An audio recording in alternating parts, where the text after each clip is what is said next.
Good morning, good afternoon, good evening, wherever you are. Welcome back to Red Hot Talk once again. Sorry about last week. We have a little bit of a busy week last week, so we didn't come on air. So we are back. We have returned with a very interesting topic today, because I would like to learn a little bit about how everybody thinks about today's digital photography. We're going to talk a little bit about the actual image taking side of it compared to the editing side of it, because I think it's an interesting discussion. So simply because ever since the digital evolutions, we photographers now spending more and more time editing our photos. But when you're growing up with film photo, analog photography, for instance, and we remember the old days when we take a photograph and finishing a roll of films, you take it to a lab, you develop them, you get the images as how how they were developed, and that would probably it, or you print them and that's it. But now with digital, we take the photograph. If you're shooting raw, that will be even more of a task. And you go back, you download the images, you look at the images, you develop them into different styles, different look that you want to see, and choose one that you may eventually settle on and print them out. Only if you print them. So things have changed quite a bit.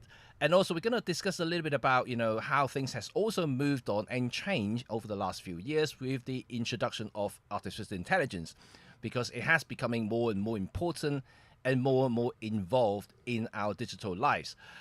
We can't get away from them, so let's talk a little bit about that as well. So Rod, we earlier we talked a little bit about the whole photography journey, how things used to look and how we are doing things differently now. And we're going to show you guys some examples in a minute as well. Some from Rod, some that I downloaded on the internet, looking at some of the past masters images, and just compare how things has moved, like over the last 50 years, because the changes are quite significant. So in your eyes, Rod, we grew up in analog days, right? In the old days, and we go out, we take the film camera out, we load up a couple of rolls, we head out, take the photographs, and you spend a lot of time trying to make sure the timing's right, make sure the light is right, everything to your liking. If it doesn't work out, you basically say, okay, that's not really a day for me to take photograph. You kind of give up. But things is quite different these days, right? Because technically you can manipulate or enhance a photograph from nothing to something.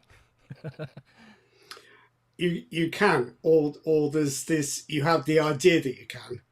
So if you go out on a day where the lighting's not good, you think I can fix that later. I can do something later.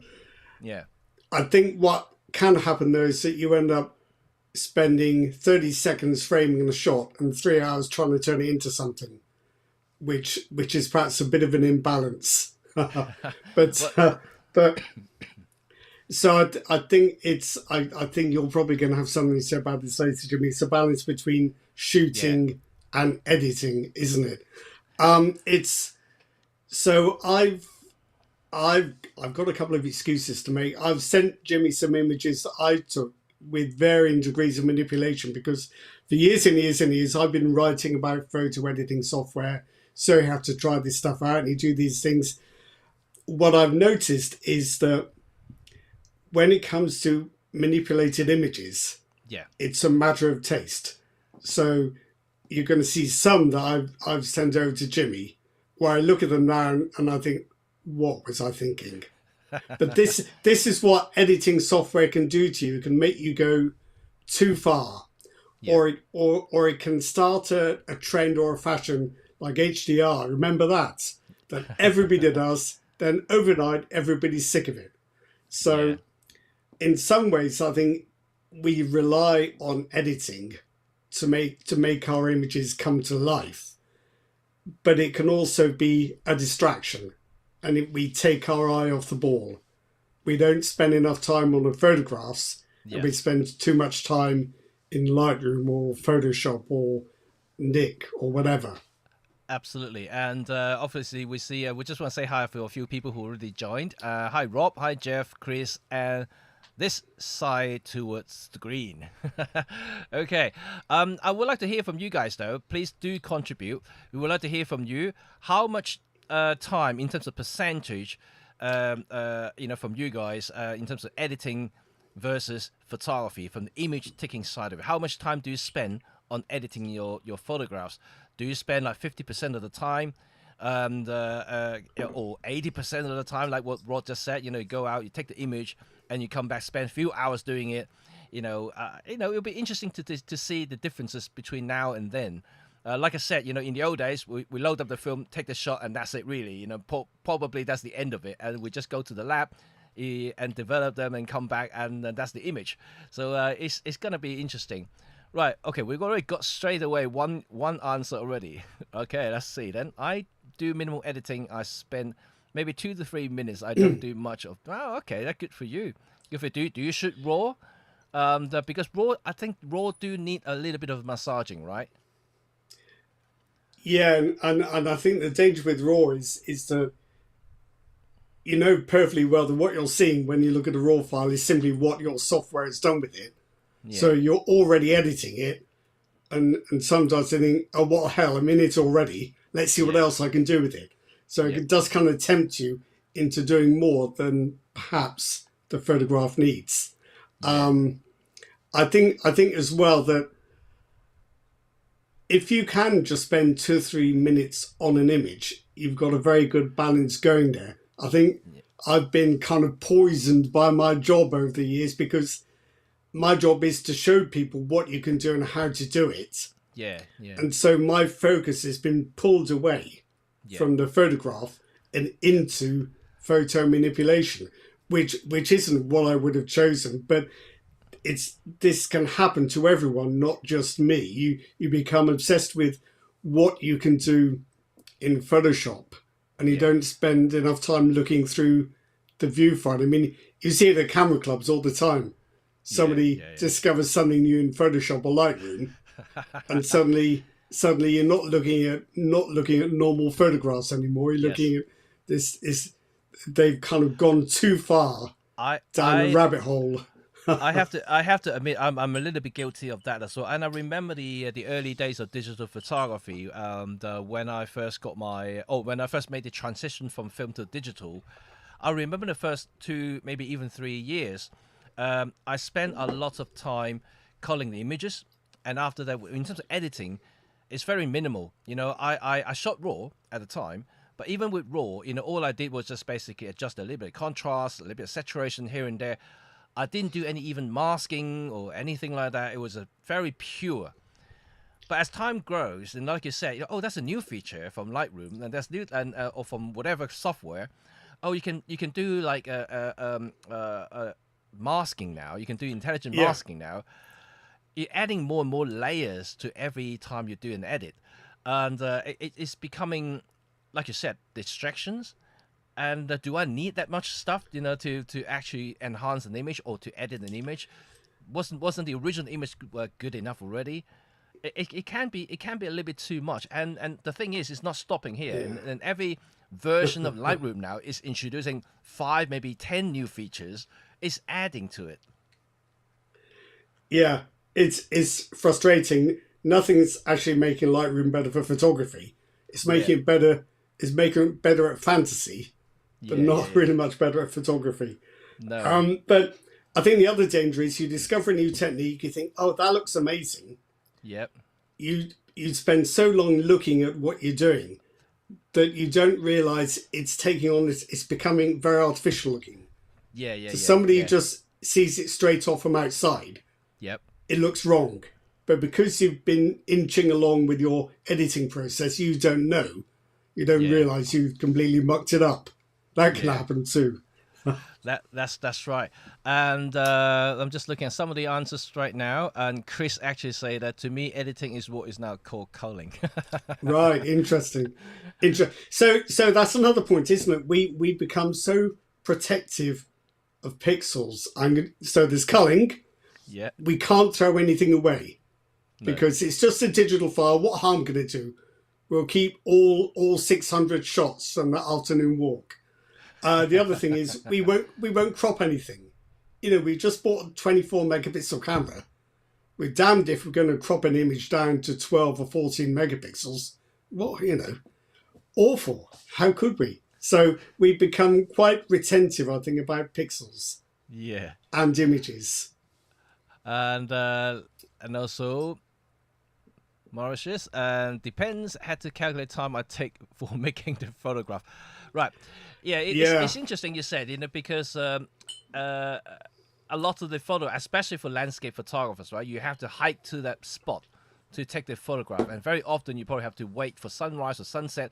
There are a lot of time involved in taking those photographs, and that's for sure. And but I guess my point is probably in a more general sense, the ratio between photograph and editing, because a lot of the time is more like a click. Whether you wait, so maybe discounting the travel time to the spot from the time you waiting for the shot or the moment you have to wait for the shot to the actual editing itself, the ratio between the two, and you get a good idea how much you need to do. But also, I guess maybe I'm right, maybe I'm wrong as well, Rod. Correct me, but. It also depends on the genre of photography. So a certain type of photography do require a little bit more editing than others. I no, I think that's definitely the case. But I find that some photography takes longer than other genres too, and quite apart from the time taken to get somewhere. Yeah, So I do quite like landscape photography, architectural photography, street photography. Sometimes I have to be in a place for some time yeah, before I start to see the images emerge. I mean, that probably sounds all very vague and arty farty, but that's how I am sometimes. You get somewhere yeah, yeah, and yeah, you have yeah, to be there for a while, just walking around and looking at things to yeah, start understanding where the pictures are. So what I don't want to get in a position where I just get the camera out, shoot everything, and think I'll fix it later in Photoshop. That's never going to work. It just no, doesn't work. You have to spend time on the photographs too. yeah, But the editing can often seduce you into spending less time on the photography and too much time on the computer. yeah. And Rob actually has a very interesting statement, which I want to add to a little bit as well. I'm trying to learn the joys of SOOC, for those who don't know what that is, straight out of Yeah. camera JPEG, basically. No editing involved. Whatever the style and color profile you chose in the camera will be the one image that you want to keep. Yeah, I think this is more like a film approach, right? Almost like the old days. You shot it with whatever film you put in it, you come out. So you shot black and white film, Yeah. you come out with black and white. You're not changing it, and that's it. Well, if you shot on Kodachrome or Velvia, there's nowhere else to go. Yeah, What you capture is what you've got. yeah, If you shot black and white negative film, you've got always can always do some fixing up in the darkroom. yeah, If you shoot color negative film, it depends on what comes back from the lab, and yeah, it's not really practical to do your own color prints at home for most people. So, yeah, straight out of camera, which is how it always used to be, pretty much. And there's a lot to be said for that. I think it does mean that you can't get certain visual effects that are now possible today, Sorry, Rob, or my they're parcel not. has arrived. Just 1 second. You go ahead. Okay, yeah, okay. So I think it's not so easy to get the same range of effects from straight from the camera image as it is from a raw file. But at the same time, I think if you pay a bit more attention when you're photographing a scene or a subject to what the limitations of the camera are and what the lighting is doing, and kind of make the best use of what's there, maybe you don't need to do so much on a computer. But it's a difficult one because it's like Pandora's box, isn't it? Now we've got photo editors, we can't shut the lid again. They're out there, so they're always going to be a temptation. And I think raw files are a particular problem. I know that most people consider shooting raw as essential. I must admit, I do too. But it kind of creates another problem because if you shoot JPEGs, what you get, that's it. It's fixed. Yeah, It's what the camera produced. It's going to look the same on any computer and any software. If you shoot raw, you think, oh, so I'm looking at this in Lightroom. Wonder how that would look in Capture One. What yeah, about if I change the profile? yeah, You've already opened the door yeah, to more manipulation. It's like a temptation that probably isn't helpful.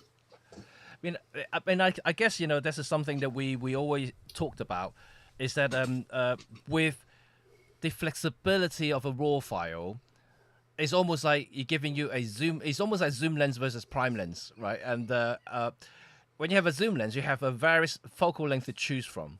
You can have different look, different compression, different reach. While prime lens, like you're pretty much fixed. When you're standing right Yeah. there, you only get one angle of view. You only get one frame. You don't have choices. The only way to change it is by moving. And with raw images, the variety can vary so significant. You can turn it into black and white, you can turn it to sepia, you can turn it to color. But even with color, you got different tones, and you have different possibilities. It's very difficult to decide on an endpoint once you start processing raw files, because all raw files are kind of work in progress. Yeah. Unless you say that's enough and draw a line and export a finished JPEG, which I'm not sure many of us do, except for business purposes. But it's with an image straight from the camera, you've kind of got your endpoint there. What it is what you've got. When you shoot raw and you start experimenting with profiles and masking and further adjustments, it's very difficult to say, stop, this is fine, and then export that. It's always tempting to think, no, I'll come back a bit later and do a little bit more. Yeah. Well, in some way, I guess this is why I actually think the Fujifilm film simulations, you like it or not, that's another thing. But I think the idea of it can be quite interesting, because you're forcing people to choose a look, and you stick with that look. And same thing with the Pen F and also the OM3 with the color profile dial in the front. You choose a profile. You choose, of course, you can still keep the raw file at the back end, so you can still use it for something else. But the whole idea of having those styles and those selection of color profiles is for you to determine a look that you want to create right from the beginning. But then what happens to me, and I can't believe I'm the only person this happens to, is, so you're in Lightroom or Capture One or whatever, or DxO Photo Lab, you can create virtual copies. Yes. And you think, oh, what would this be like in black and white? Oh, do you know what? I'll make another one with super saturated colors, or a warm tone balance, or a kind of matte effect, or I'll do something else. Before you know it, you've got one quite ordinary photograph in about 7 or 8 different variations, which aren't a whole lot better. It's this proliferation of choice, which I think is actually a bit of a problem. Yeah, I think so. I think you really hit the point there, and this is something that I get a lot when I told people that I got the X-Half, the Fujifilm X-Half, the JPEG only digital camera. Yeah. And I got a lot of comments saying, like, why did I get such a crappy camera? You can't shoot raw. And but the whole idea of that is, of course, not just about because it's kind of cute little camera, but also at the same time, I thought I want to see, the restrictions, the restrictive nature of that camera will enhance my photography. It's more like an experiment. I go out for a day entirely shooting from the X-Half. It's a very slow camera. Everything's slow with that thing. But the more importantly is the look of those images. If I choose a black and white negative, or Velvia, or digital Velvia, or digital Provia, I'm pretty much stuck with that look and color profile. I can't change it because it's JPEG. It's all burned into the file. So nothing I can do about it. You've got a bit of wiggle room, but it's wise not to push it too far. You can edit JPEGs more than you think, but it's generally wise not to push them too far. Yeah, but in terms of the actual aesthetic of it, the color tones and things like that, is pretty much there. I take your point, and what you're getting when you shoot a JPEG with that camera is an image that's finished, not a work in progress, which is essentially what RAW files are. And I think as well that the idea that you have to make a decision based on the results you're going to get, that actually makes your photography better. Yeah. I had an experience which is similar, but with lenses. Just a few days ago, went around the streets of my hometown with my Olympus 45mm 1.8, which is awkward framing for me. So I like wider focal lengths. So I had to put a lot of work into finding where I could stand to make a picture work. And when I got home, I found out that actually I'd taken some of my best pictures with the lens Yeah. that I found Yeah. quite hard work. Yeah. And that's kind of a bit of a lesson for me, that just because something is easy doesn't mean it's good. Interesting, interesting. Right, we've got one more. I just want to highlight one more comment before we maybe start showing some images, and we're going to continue this conversation with those images. So here we go. We got Marcus, I believe, and it really depends. Portraits can take a lot of time in editing for me, approximately 5 to 20 minutes per photo in regular situations. Additionally, it depends on whether I use flash or not. It's interesting. Like we talked about earlier, the genre or different type of genre can affect the time of editing. And in terms of portrait, I mean, I shoot a lot of portrait myself. For my session, unless it's the commercial situations, like when I say commercial, like more like shooting for magazines or something higher end, I will spend a long time editing them. But in most cases, when I do family portraits, just general solo portraits, I don't spend that much time. You know, like I'm talking literally about probably about 2 3 minutes per image, and that's probably it. And unless I have to fix a lot of defects, you know, on the skin and things like that. But at the same time, you know, this is something we're going to bring into today's conversation. We now have a lot of help from artificial intelligence, and I have to say that, you know, in my line of work, those tools can be very valuable to basically shorten the production times of all my workflow. It's amazing how much time it actually saved me, because in the old days when I had to use Photoshop, so bring an image from Lightroom to Photoshop to do airbrushing basically, those would take a lot of time. And then with a lot of more specialized photo software plugin comes in, it's a little bit better, but I still have to do a lot of masking, do a lot of things to make it look real. Now, with the latest generations of AI-based skin softwares or any sort of software, it's literally a click of a button, and it enhances the skin tones and the skin textures for you with very realistic result. I haven't have to do too much of airbrushing anymore, and that alone saved me hours of work from each of these sessions. So it's amazing how it is. But the reason I want to bring that in is because. How many of you also use AI software? You know, I know a lot of us use DxO's this AI noise reduction software, but apart from that, anything else that you may have used, we would like to hear from you as well. For me, I already declared it. I do use some AI skin correction softwares. Any other things you use? It will be interesting to learn about that as well, and talk about, maybe even discuss the validity of those software, whether it is actually a software that you should be using, or how relative they are compared to photography in general. Because we started this whole conversation today is basically talking about editing, right? So how much How far should you go? Yeah, how far should you really go, you know, when it comes to editing? Should you change, you know, from a very flat cloudy day into a very dramatic blue sky with the sun behind it, with some sun glare, which is very easily done these days with Skylum software, for instance. You can change the sky, you can change the tone entirely in a couple of clicks. Would you do that to change that sort of images? We'd love to hear from that from you guys. Yeah, I think we're talking about AI as if it's all one thing. I think it's two things.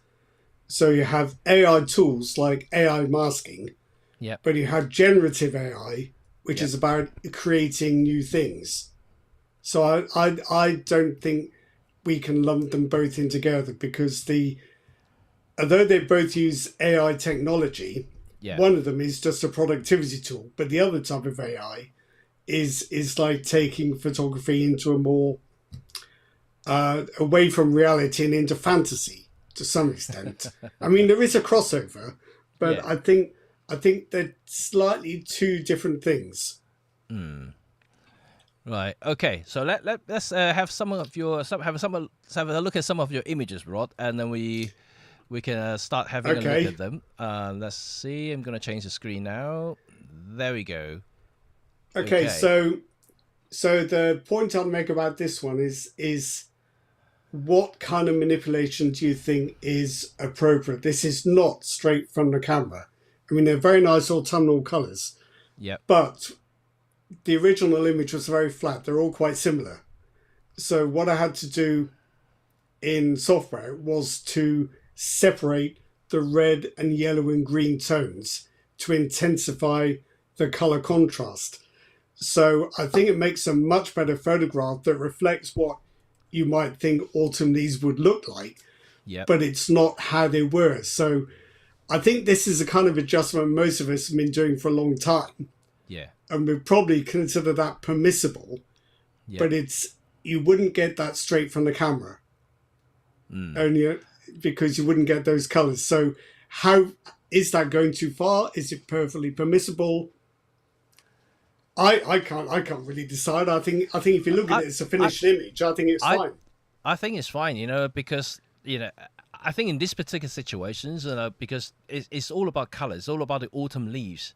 So Yeah. color enhancement in this particular case, it just kind of make the whole message a bit stronger in the photograph. But this is very common in terms of landscape photography, right? I do see a lot of people enhancing the textures to bring up all the details from the foreground, like from the grass, from the leaves, from the foliage and everything, and then they enhance the color level, the vibrancies of everything, to make it pop, in general.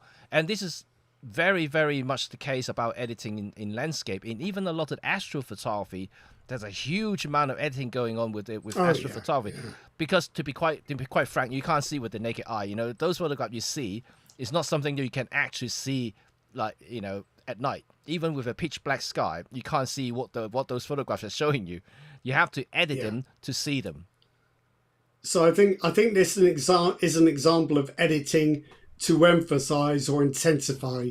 Yeah. So which I think most of us are probably quite happy with. But it's still not quite real. But not quite real. I like this image, but you can tell it's been processed. Oh, of course. Yes. I think looking at it now, it's a little too heavy. Yeah. But there's a lot going on here, and I think this is the advantage of editing software. Excuse me, that you can intensify the things you want to intensify. In analog days, there was no easy way to work on color images to get this kind of effect. Yeah. So that we've obviously got a much more intense, brooding, dark, stormy sky.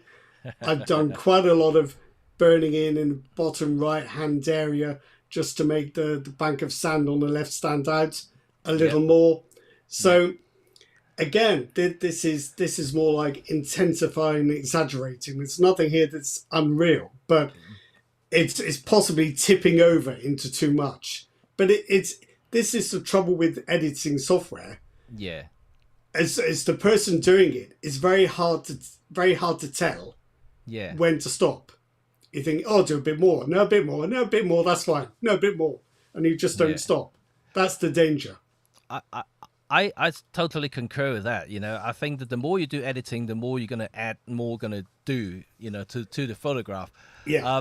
Like I said, when I first started digital photography, my edit was very simple, very, very simple. All I ever knew was contrast, saturation, highlight, shadow, that exposure control.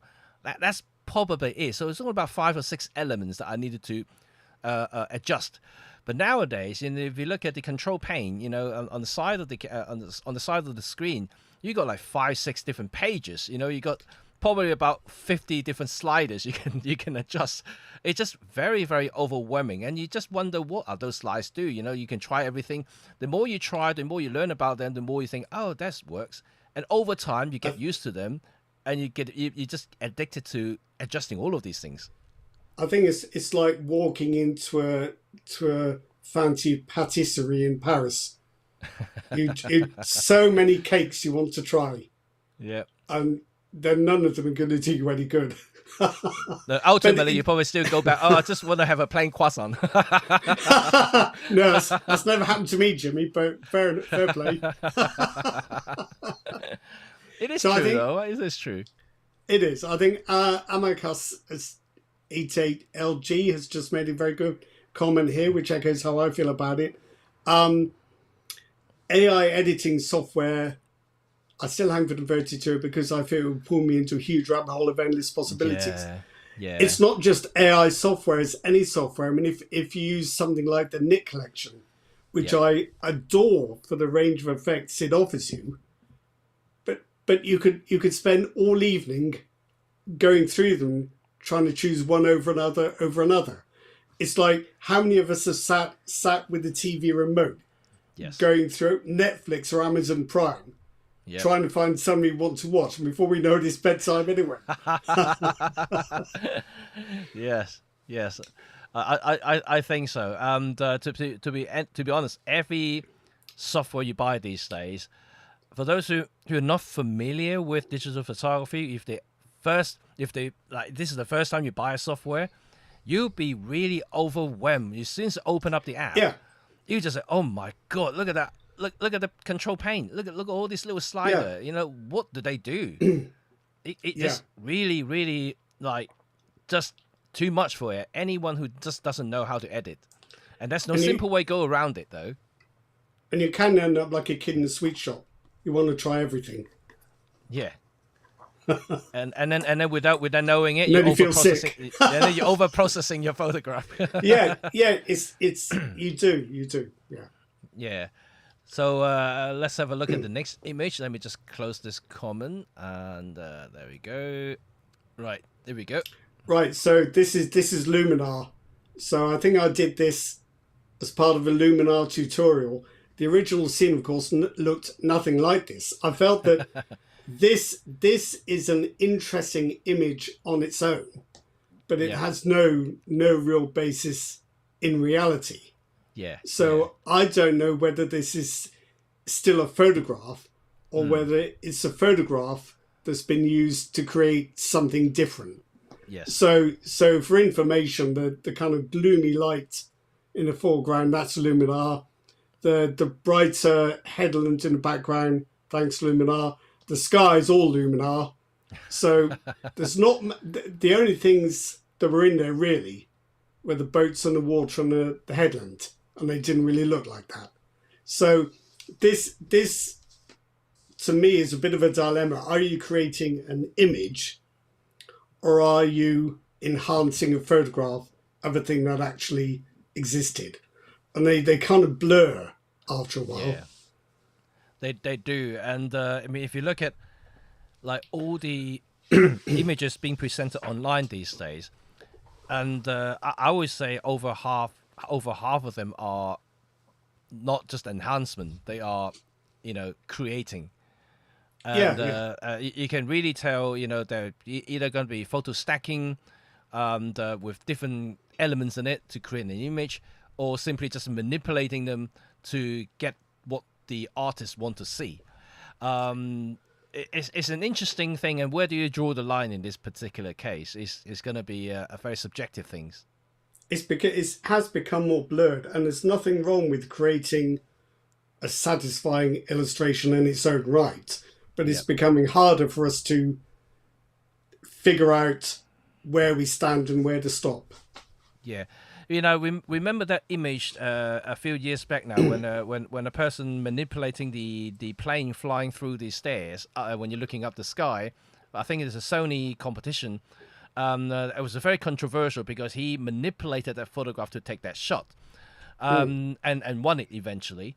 And what about those images are basically stacking multiple images together to create a montage like layering almost. composites, yeah. And composite images. And I saw a couple that also won the competition, but Sony didn't object it and they let it win it anyway. So I don't know. It's quite hard to draw that line there, in terms of what is manipulation, what is all this.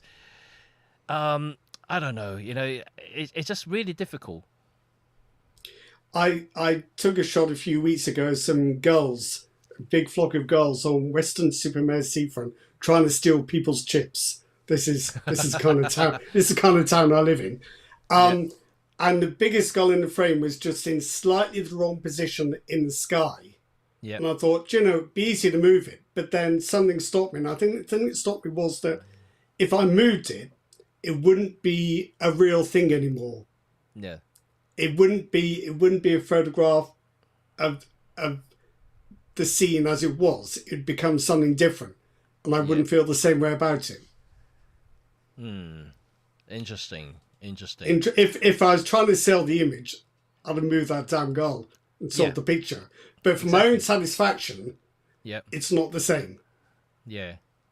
So that's another way of thinking. Is though like a commercial photographer is very different. You do Right? what you have to, don't you? You do whatever it sells, right? You know, Yeah, yeah. and you can do whatever you want, whatever the client wants to see, and you do it. Yeah. This side who was a screen actually said, you know, like earlier we talked about the modern software are very complicated, and it's just use old software. We could, but unfortunately, you also need an old computer because a lot of the newer computers, especially for the last 2-3 years, you will find that a lot of the older software simply don't run anymore in the new computer. I think as well, a lot of older programs were not actually simpler. They just weren't quite as good. So I don't think software's necessarily got a lot more complicated. The choices, I think, or most of them are always there. You know, an old version of Photoshop, Yeah. that's still going to give you a lot to think about. And I think as well, if you shoot RAW, you're going to have to use new software just to get the best results from your files. Yeah, You know, you had to keep upgrading your software to get support for the latest cameras. You need lens correction. Unless you're still shooting an old 15-year-old 5D. Well, and also you need lens correction profiles because nobody these days makes optically corrected lenses. I'm exaggerating, but a lot don't.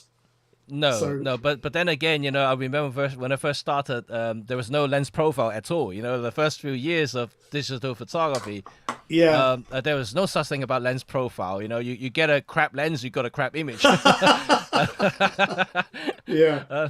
You know, that's you true. just so I think this lens profile thing really started for the last 10 years, and before that, we just get what we get. You know. I think there's been a bit of a shift. I don't want to go off topic, but I think Yeah. in the old days, you need lens correction profiles for lenses that had a bit of distortion, chromatic Yeah, aberration, vignetting. These days, lenses are being designed that require digital correction, and they just don't function properly without it. Yeah, So I think yeah. there has been a bit of a change. It has.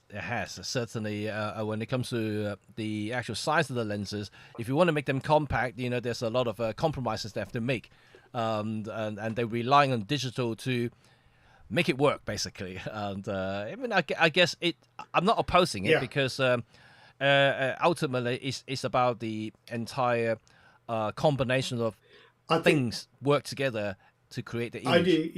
I only mention it because you can't use old software with modern cameras because of the whole lens correction situation. Oh yeah. Of course, Unless you yes. shoot JPEGs in camera. So Yes. so this one was just a vignette. I'd been much better off with a vintage lens that had corner shading, but I didn't have one, so I added it myself. That is fairly minor manipulation, I think, but it's interesting because it's an example of making a photograph worse, technically worse than it started out. Yes. But if it looks better, I think Yep. it's fine. So I want to also hear from all of you as well who may be listening right now. Is how many of you has shot films before, like analog photography, and how many of you started with digital? Because it's also quite interesting to study. You know, I guess like us who started with film, we have a certain expectation about how the image should look like. With digital, when you started with digital, you have a lot more room to manipulate, massage the files, which is very different to how we look at images in the past.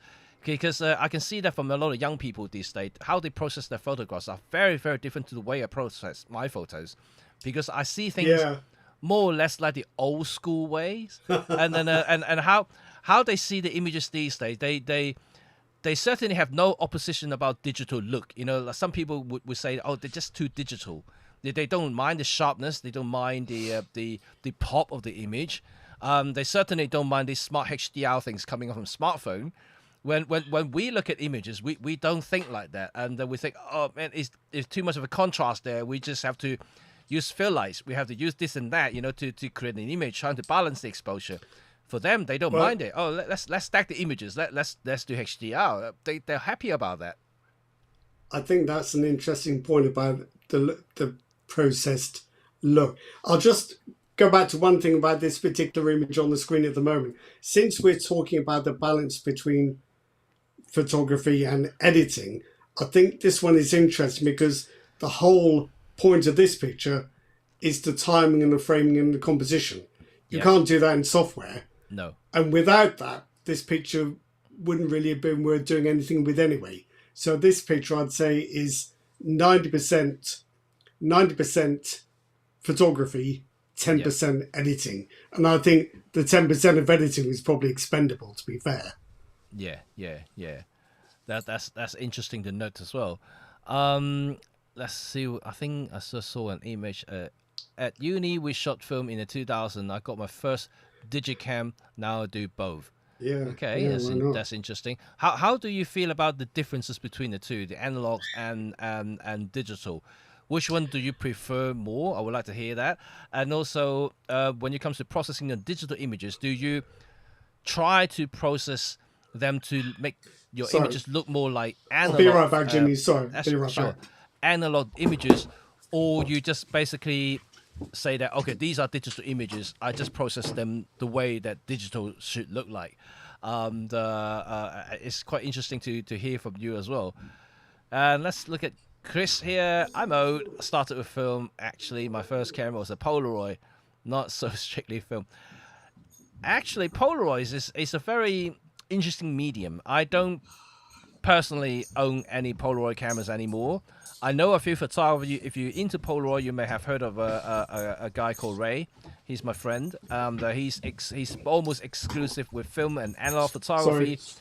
and he Just spent dealing with half it. of yeah, no problem.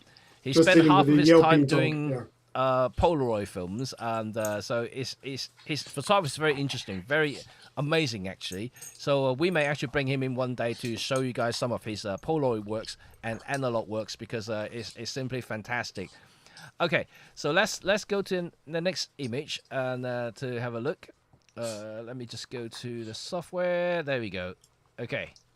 So the colours in this image are a blatant lie, obviously, but I think it's a better photograph than the original, which was Yep. basically very flat and grey.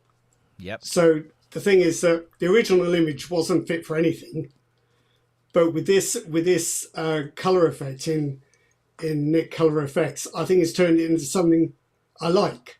Yeah. But it's the colors are fake. So Yep. is it right or is it wrong? Is it the presentation or is it the reality you're chasing? I guess then that would be the Well, answer, the yes. thing, if it depends on whether what you're interested in is the image or the accuracy of the photograph. And Yeah. in this case, it's not accurate, but it's a much better image, Yeah. in my opinion. So Yes. where do we stop? Yeah. I turned something that wasn't very good into something quite striking, but it's Yes. no longer accurate. You know, for those who watch a landscape photographer YouTuber called Thomas Heaton, and he often show his work basically during his video when he basically side by side next to the spot that he was photographing, and you can clearly see that he doesn't change anything. He enhances the photograph that he took. He also admitted in some shots that he made, he cleaned up a few things. If he didn't Yeah. like the little rock there, he basically erased that from the image to make it look more presentable. He said that if he does any work to that, but overall he's more like enhancing the photograph than actually changing the photograph when it comes to presentation. So if it's a very moody, almost monochromatic colors, like very dark gray or blue, he keeps those colors in the image, and he simply enhances the contrast, the textures of the frame itself, and nothing else. And of course, you know, there are different type of photography, and in this particular case, I think it works very well for your image, and I think it certainly looks more interesting than what you originally suggested, the very grey sky and very grey and dull Yeah. kind of place. So I guess another question to you, all of you, is that do you agree? You know, like should you just be enhancing your photograph and how it is, or you would do something what Rod did in this particular image? Would you just basically do something that you like to present to the world? You know, how you think that it looks good. I don't think it's a wrong thing to do. In this particular case, you're not really manipulating it to change it to something No, else. I suppose all I'm doing is questioning how far we're happy to go. I Yeah. mean, I see a question in the comments from saying, "Did you Yep. replace the sky or just enhance it?" No, that's the actual sky. All I did was put on a heavy graduated filter effect and a bicolor filter to make it give that yellow orange tone. So Yep. the sky is as it was, and this is to me where things start to cross the line.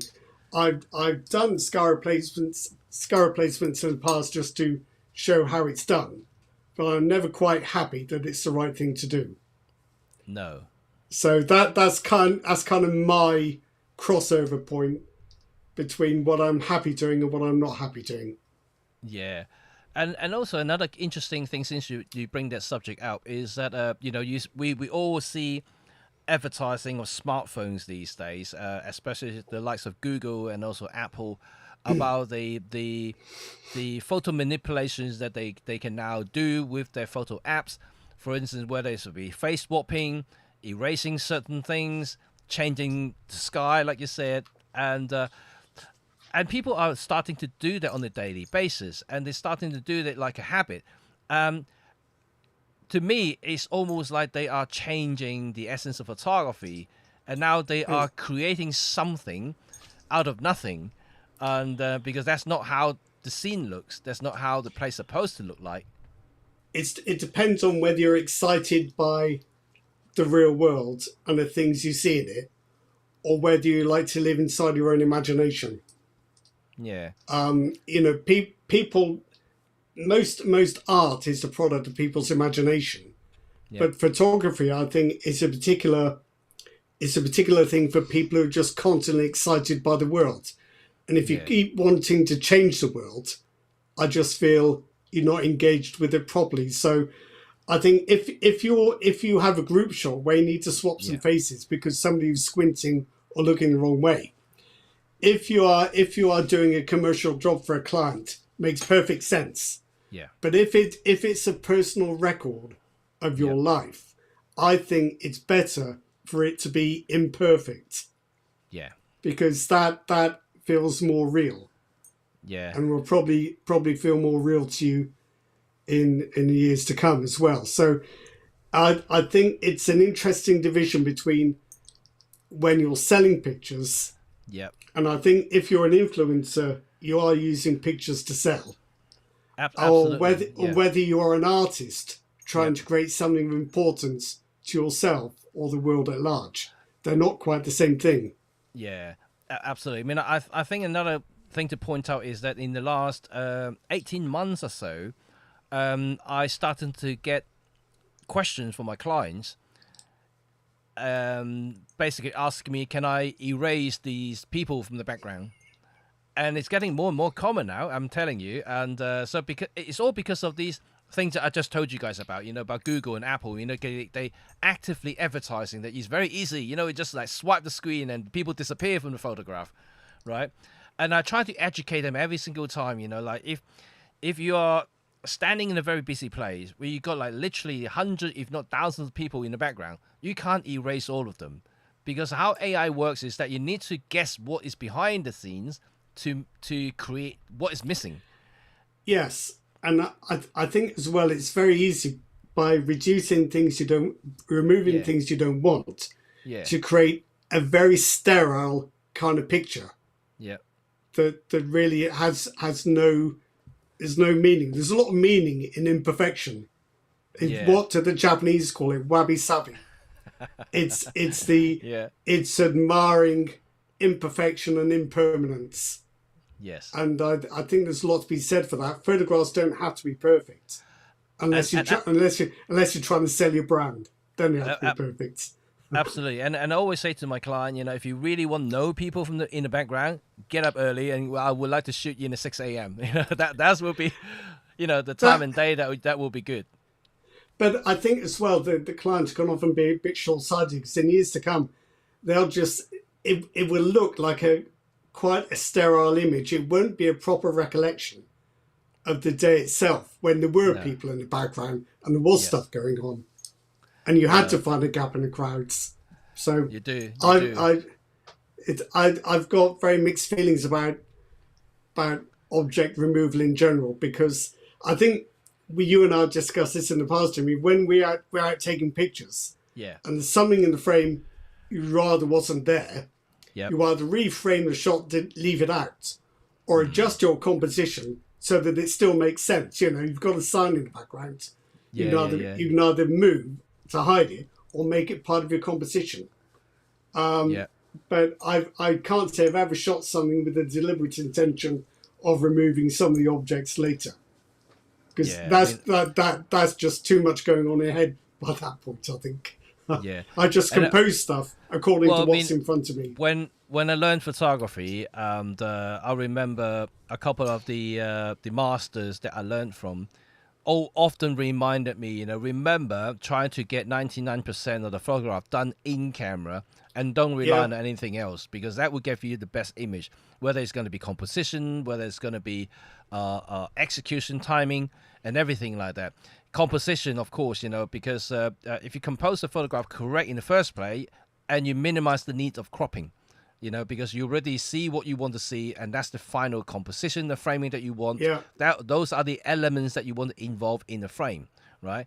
And execution, like we talked about earlier about your position of the goal, right? It's the same thing. If you execute right, the timing is right, it should be in the right place, and that it shouldn't be in the wrong place, and you're thinking, oh no, it should be left about 5 inches. But then another time I'll look at that picture and I'll know the gully's in the wrong place for the composition. But I'll Yeah. think, no, it's fine, because that's where it was. It's imperfect, and I kind of like it imperfect. Yeah. We have lots of complicated things going in our head. But very often, if you work for a client, they know exactly what they want and you have to do it. Yeah, sad but true. Right, we got another comment here. Agree that we tend to obsess with our ideas over what is actually in front of us. Shooting film, I was instantly reminded how much I need to focus on and what is needed of what I would like to be. Yeah. It is true, right? With film, you are freezing that moment in time. You literally just capture that moment. And with digital, even though that the essence of it is still there, but with digital, you're thinking that, I can actually digitally remove, manipulate, change, Yeah. squash it, reshaping, whatever. You can do a lot with those files. So I think we should celebrate what's there and stop trying to change it. Yeah. We should all shoot JPEG from now. Well, you can still draw object removal on JPEGs. I that's just true. feel that it's a philosophy of photography. It's difficult to do commercially because clients want Yeah. what they want. But if you're Yeah. shooting for yourself, it's whether you're excited by the strangeness and randomness of the world, or whether you Yeah. want to force it into your own ideas of what it should be. Yeah. Um, This one's a trick question. Is that background blur done with Lightroom's lens blur? Is it computational imaging on a phone? No, it's just using the right lens in the right way. So Yes. that is that was shot with the Olympus 50mm f1.8, which according to a lot of experts out there, MFT cameras can't do shallow depth of field. Well, it seemed to work this time. So, this is my argument here. I think, opposite to some of the images I've already shown, that you can get an image straight from the camera if you know what you want to do and how you want to do it. Yes. Yes. Absolutely. If you want, to bring. In the olden ways as well, the people don't understand necessarily about compression. But if you use the longer focal length, you can literally bring the foreground and the background closer to the subject by compression. And using a wider focal length, you're basically expanding the distance between the two. People may not necessarily understand that and how to use the correct lenses to get the right effects. Yeah. And they often think, maybe I need to crop in to get that effect. Cropping doesn't really do much when it comes to compression. You really have to use the correct focal length to do that. I mean, people say you can zoom with the feet, that doesn't really work because the lens you choose, as you say, controls the relationship between the foreground and the background. Yeah. And it's very important. In this instance, it works quite well. I also took some shots with a 45 millimeters. That's 90 millimeter equivalent. That's pretty tough in a kind of street photography project, but you learn to shoot differently and use it differently, and it works. But this is something you can't do in software. No. You have to do by choosing the right lens for the job. Dog's just trying to steal my pencil. I can't believe it. Can you get down, please? Good grief. But then again, another thing about bokeh or shallow depth of field. We all heard about the terms fake bokeh from smartphones and things like that. We all know that starting to see a lot is that a lot of the software that you use, even Lightroom, allows you to do that now. So how do you see this kind of effect that you can add to photographs now? It's just it's just really irritating. But I'm trying to stay calm here. What frustrates me about software is so much of it is designed to fix stuff that shouldn't have happened. So if you want background blur, use the right camera and the right lens and shoot it in the right way. Don't use your phone. I know it's easier said than done, but faking something isn't a substitute for doing it right in the first place. If portrait photography is your thing, use the right gear to do it. You might get away with it with your phone, but I think fake blur, it just doesn't look like real blur. It's just not the same. How many of you like the fake blurs on iPhone or any smartphone for that matter? And let us know as well. I think as a look. Yeah. And if you don't look too closely, it's good.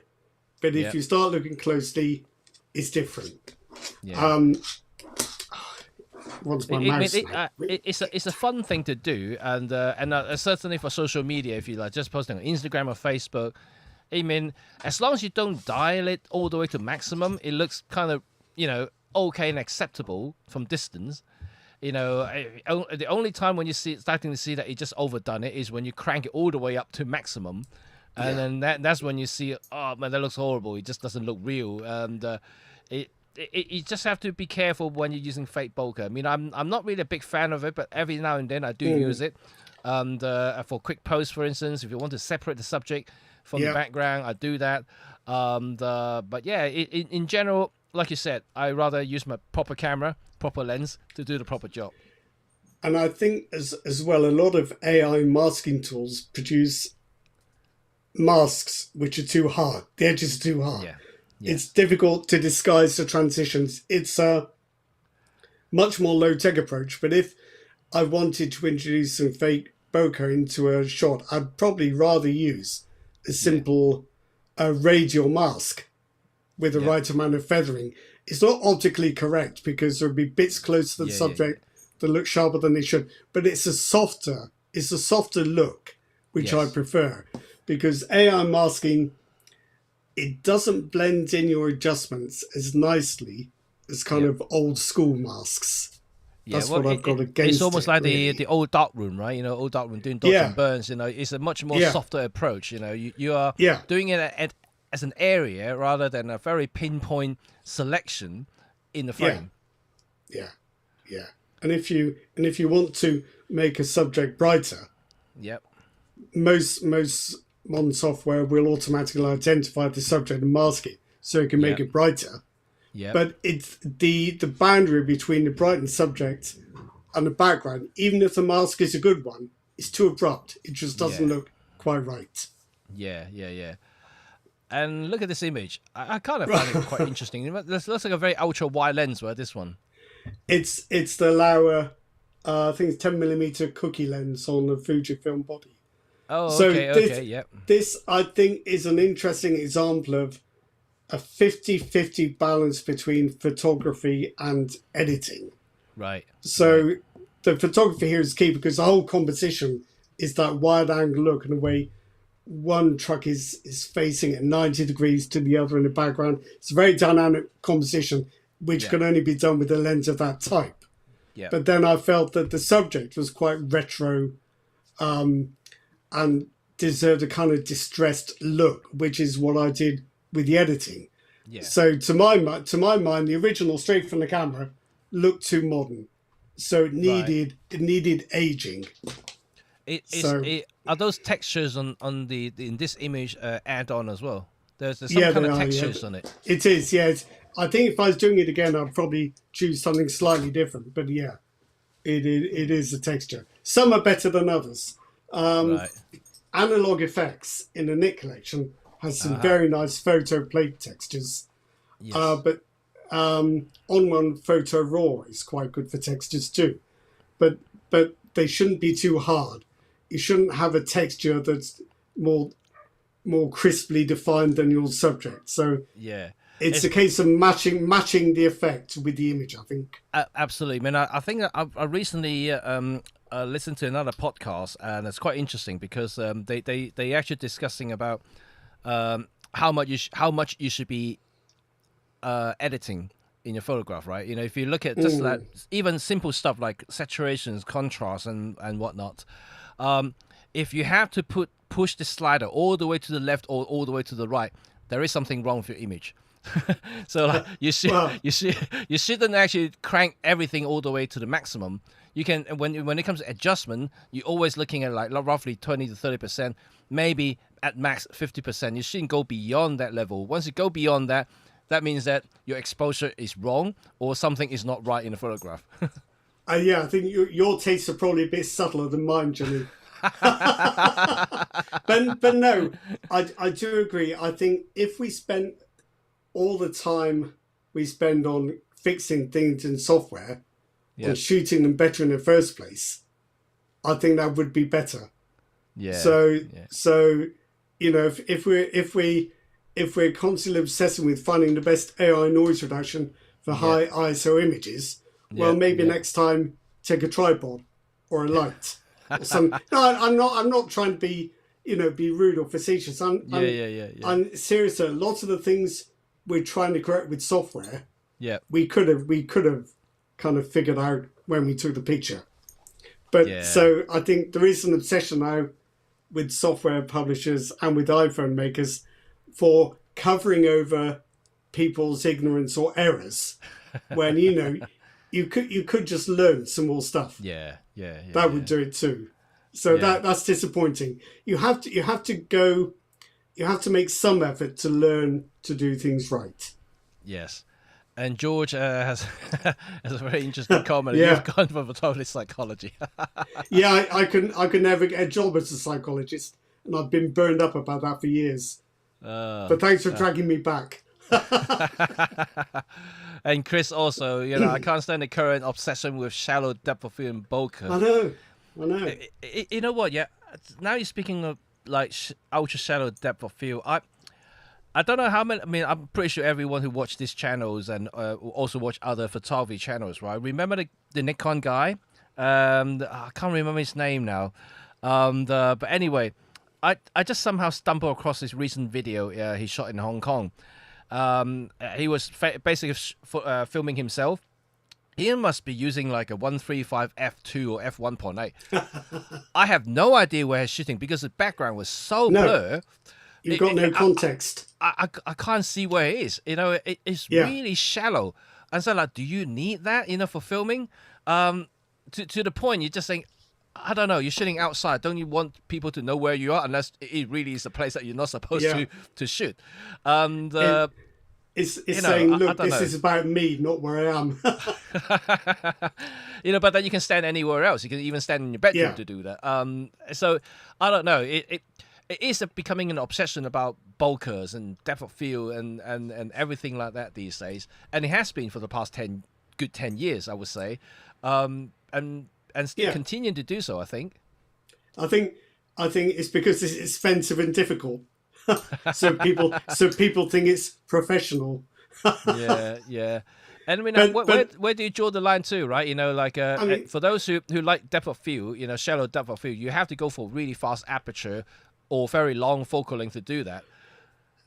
There are limits too. I mean, if you're shooting with an 85 f1.2, like Canon's 85 f1.2 or the f1.4, doing a portrait, you've got a choice. Do you have this eye sharp or that eye sharp? If you're going to have that eye sharp, do you want the eyelashes sharp, or do you want the iris of the eye sharp? Do you want the lower eyelid sharp or the upper eyelid? It's ridiculous. Yeah. And I've noticed it, especially because I'm just reviewing a new Lara macro lens. The thing about macro photography is nobody shooting macro photography ever said, "Oh, I love all color depth of field."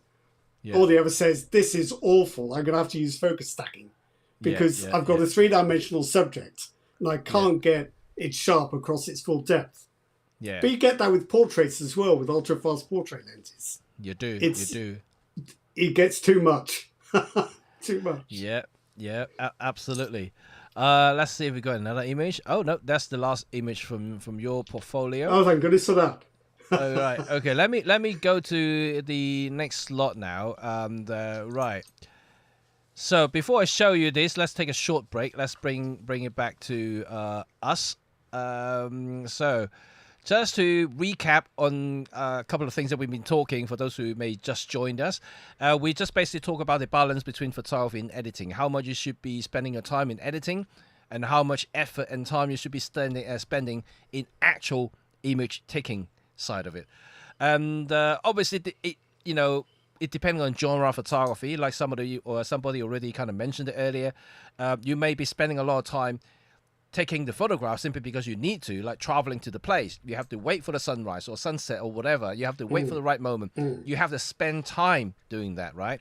But there are also other genre, like street photography, is a moment, right? You don't really spend that much time unless you are waiting for that moment to happen. That's a different story. There are different type of photography, like certain landscapes, certain type of architectural photography. It's all like very generic, and those stuff that can be done without regardless of any time or any day and things like that. You can do a lot afterward. So just how much exactly you spend time on editing your photograph and how much time you spend on taking that photograph. This is the whole discussions today, and how much differ from the olden analog days to now digital photography, especially for the last couple of years, because we have a lot of AI enhanced softwares. They really have changed the landscape, in terms of digital photography, simply because there are more and more people using those as tools. I also use some of those tools to enhance my workflow commercially, but for a lot of my personal stuff, I rarely touch any of those stuff because I don't need to. I just record whatever I see. That's still kind of the essence of my type of photography. But any of my commercial works, I do start to use and embrace AI technologies because they do enhance my professional lives, if you can say that, and also save me a lot of time, like manually doing airbrushing, for instance, on Photoshops and things like that. So they do help.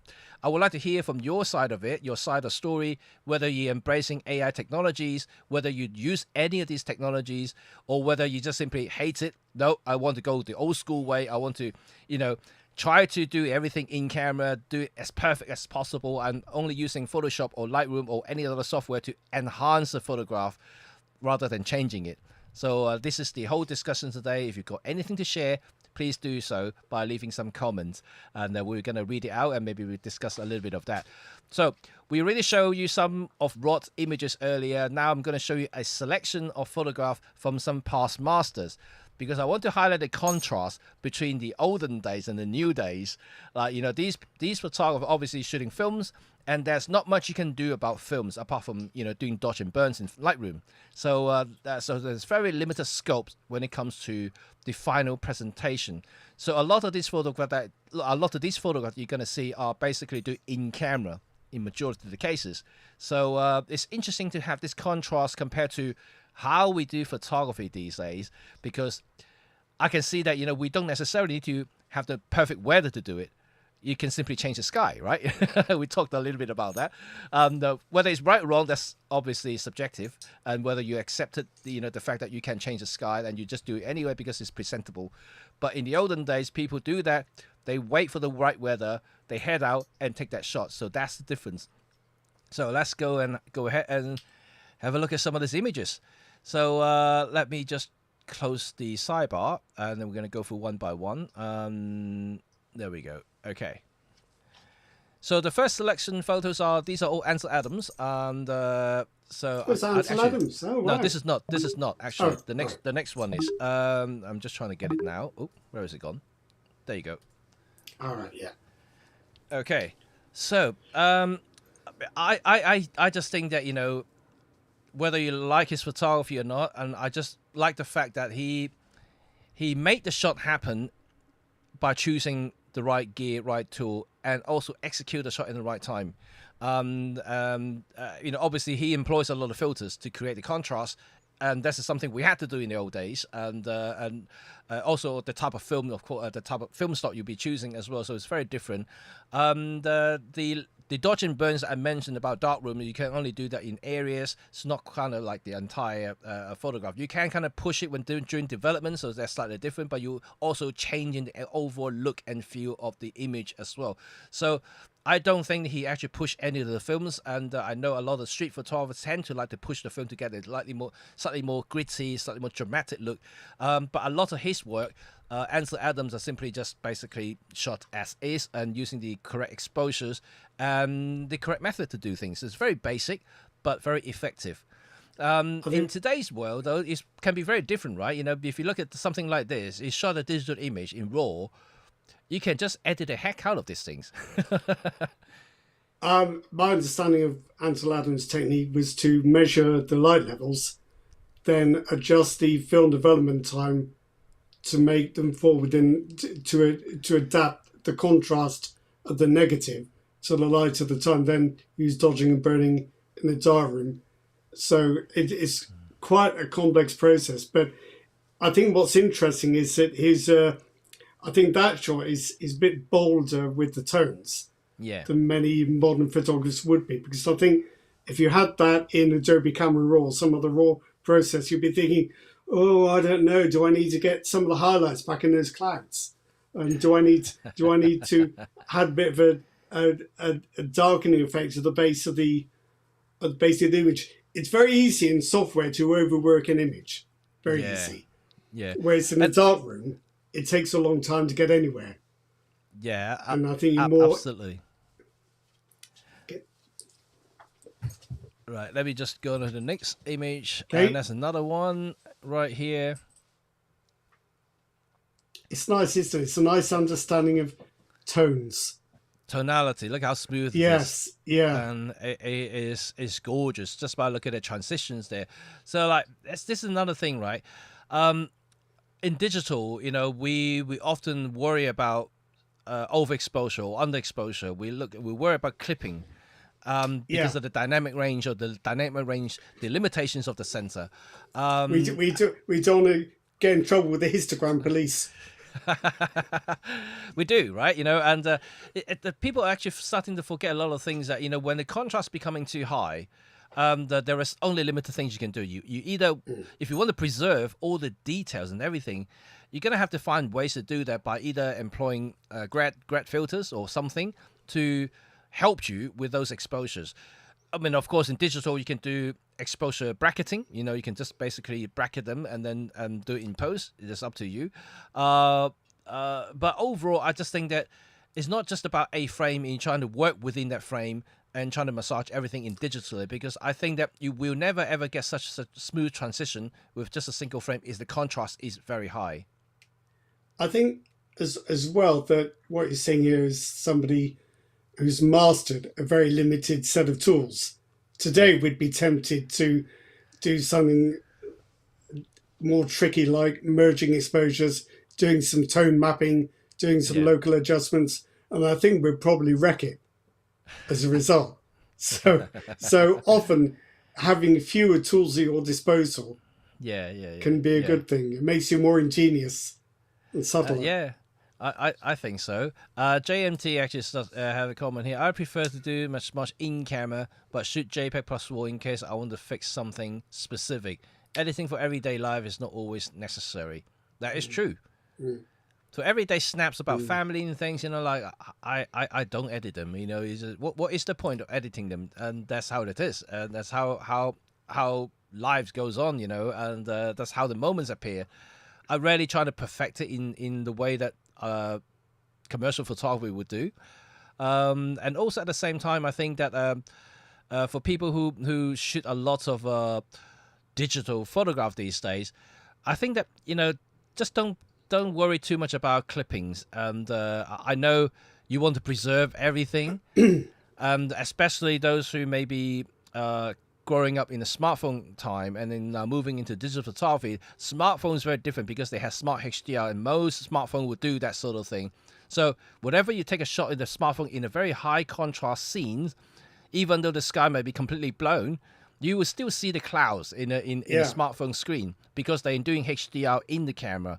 When you use a normal camera, you can't see the sky. If you're exposing to the foreground on the subject, you'll find the sky is completely overblown, overexposed, or vice versa. I mean, it's very effective. I wish proper cameras could do this stuff, but I don't quite like the HDR look on smartphones. There's something about it I find slightly disagreeable, but it's extremely effective. Just as a side note, Jimmy, do you often find that with your client work, you shoot at a certain ratio, and then they come back later and say, I love that, but can I have it as a vertical 16:9 shot for my phone? And do you ever think, no, you can't have that. My presentations always be 3x2. So always the same, right? It's always 3x2, and I let them do whatever they want, so they can crop themselves, they can do anything there. So my delivery is always 3x2, so I don't crop for them. Right. Interesting. I like this one because I think I did see Ansel Adams' exhibition comparing his early work with his later work. Yeah. And his later work got a bit more intense and dramatic. I like his earlier work. But to me, this is what happens when you're working with a fairly limited set of tools. If you had this in Lightroom, it'd be so tempting just to jack up the contrast, darken the sky, and turn it into something much more theatrical. But you'd lose the lightness, I think. Yes. This is very natural to my eyes. It's not over, and like I said, I mean, if I have this image as a raw, I would probably, like you said, starting to do masking or this and that, and dodging burns and all kinds of stuff going on there. Yeah. Okay, let's have a look at another one. That's one of the classic. Oh, why is it so small? Yeah. Okay. Can I make it bigger? Oh, I can make it bigger. Okay, that's all right. There we go. I think it's one of his famous shots, and I saw it as a cover in a few of his books. But again, this is a very well composed and very well executed shot. I mean, in terms of exposure, I just love the way he handles the highlight and the shadows in this particular case. The sky, once again, the sky is so smooth, and I think he's known for that. It's just that tonality there. It's just simply out of this world. I think what's interesting as well, he's not afraid to let the foreground go very, very dark. No. And I think when you're in a photo editor, it's very tempting to try and bring up the shadows, bring down the highlights, and turn everything into a very kind of flat-looking image. You need this kind of light and shade in a photograph to make it work. But at the same time, and I know what you're suggesting, and I do agree with that too. But at the same time, I think this is how we see images these days. For instance, I mean, like, I keep bringing up the smartphone generations because that's how they see things. Whenever you look at a smartphone screen, everything is very balanced, because of the HDR things going. And as you are so used to seeing those type of images, when you starting to buy your first camera, you're trying to edit the way that how you used to see things in a smartphone. And gradually, this becoming a way to do things and the way that how images should look like, or at least in their minds anyway. Do you think we're getting a generation that doesn't know what things look like until they're on a phone? No, I'm more suggesting is how the general aesthetic has changed, and maybe the fashion has changed. Yeah. I mean, it's a generational thing. I mean, if you look at later on, I'll bring up some of these Steve McCurry's portrait, for instance. His portrait work is very different to the portrait that we know as of like now, and very very different. Because I think that a lot of things is to do with digital photography. It's just that digital look compared to the film look. Also, how people handle the editing side of it is also different to how we used to get from film stock, for instance. So, like, it's become much easier to do things we shouldn't be doing because we, it's become a lot easier to mess stuff up because we don't have proper judgment. No, or control. We don't have that control. Self-control. Yeah.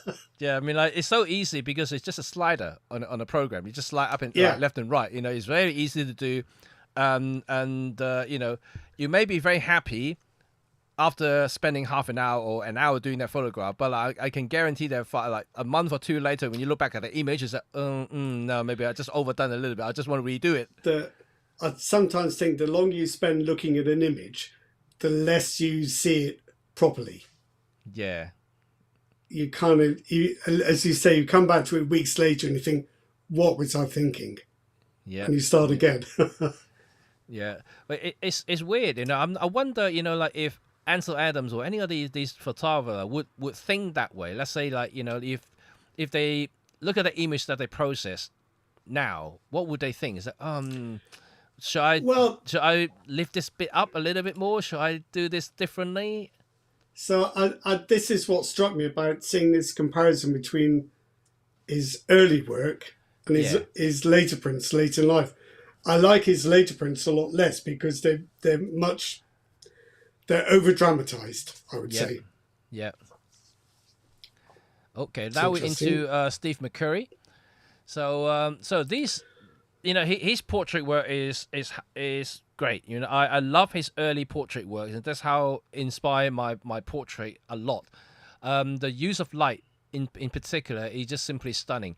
A lot of the cases he shot a lot of this portrait with natural lights. There's no studio lights or any strobes or anything like that because of the circumstance, right? He's traveled and he just can't bring that much gear with him, and a lot of these subjects that he photographed are simply not used to studio, so they're not going to bring in like lights and massive equipment that can be very intimidating. So very often he used a 35mm or 50mm to do this portrait work. So it's not something that he needs to have a big massive 85 lens or a 70-200. A very simple setup but very effective, and that's how I train myself to do my type of photography. I don't use big equipment a lot of the time. I just use very simple equipment to do my portrait. And that's plenty enough, to be honest. If you know what you're doing, you know how to execute the shot and look for the right light, and what exactly he did. But if you look at his work compared to some of the more modern portrait work, the difference is night and day. And these days, for a start, there are a lot of shallow depth of field portrait work these days. It's very, 2000. I know exactly what would happen if you went to a camera club with that, or any Lightroom expert. They'd say, right, that pole has got to go. That shouldn't have been there. What an idiot. That background should be out of focus. We don't want to see the background. And where's the fill light on the right side? Needs a fill light. So there'll always be... a modern treatment will always be different to a classical treatment, but not necessarily better. But at the same time, you said it earlier. It's all about imperfection as well, because this is the environment. This is the environment they live in. You have to be able to see that I don't know whether it's tarpaulin or tent material in the background. There has to be enough detail in it for you to understand what it is. Yeah. And that pole should be there because it's part of the structure and part of this person's environment. Yeah, I mean, in fact, everything there should be there. And what I like about this particular photograph, Steve McCurry, is how he composed the photograph. I don't know if anyone actually see this. I know that Rod actually earlier said about this pose. I think you can see my cursor here. My cursor is highlighting this pose here. But this pose is also being reflected by this line of the the cuff joint here. So it's actually framing the subject right in the center of this entire rectangle by the pole and the stitch line here. It's very clever the way he did this, and it's one of those little things that photographers see, when they saw, okay, like, yeah, it's imperfect, but that's also create that frame that he wanted to put the It's subject in. it's that kind of instinctive visual understanding, and also Yes, the imperfection is part of the subject. But I yes, think if you let Google Pixel loose on that, it'd look very different. But I think as well, it's interesting that film characteristics of film are, are different to those of digital cameras because there's a yeah, kind of mid-tone contrast and clarity in this yes, that is surprisingly difficult to get from a digital image. You would think it would be absolutely. easy, but it's not. No, no, it's very different characteristic. I mean, for those who Yes. shot film before, you probably will understand or seen this sort of effects. The digital behavior is very, very different Yeah. to analog, and that's why, like, when we shoot digital, it's a very different mindset in a way. And when I first started digital photography, I remember the first year I was trying to adapt to how sensors behave because it's so Yeah. different to film. And I had to readjust myself about exposures, about everything, about where the light should fall, because everything just looks so different, and I have to enhance different things in left and right, and it's a lot of adjustments and a lot of learning curve for me for the first year or so. Definitely, if you shoot both medium, is constant juggle, between the two format. Is quite difficult as well. And I think this is a good example of an image that wouldn't benefit from any editing. No, no. There's nothing I can see in this that would be improved with editing. I don't think so. I don't. I No. mean, I love the way it is, and it's just perfect. And this is another shot. This is a obviously slightly more shallow depth of field. For those. This is Yeah. slightly more modern look. Obviously not Yeah. modern. This is an old photograph, but then at the same time, he obviously probably used a 51.2, maybe even 85 to do this headshot. It does look like more like an 85 because of the compression you can see from the face.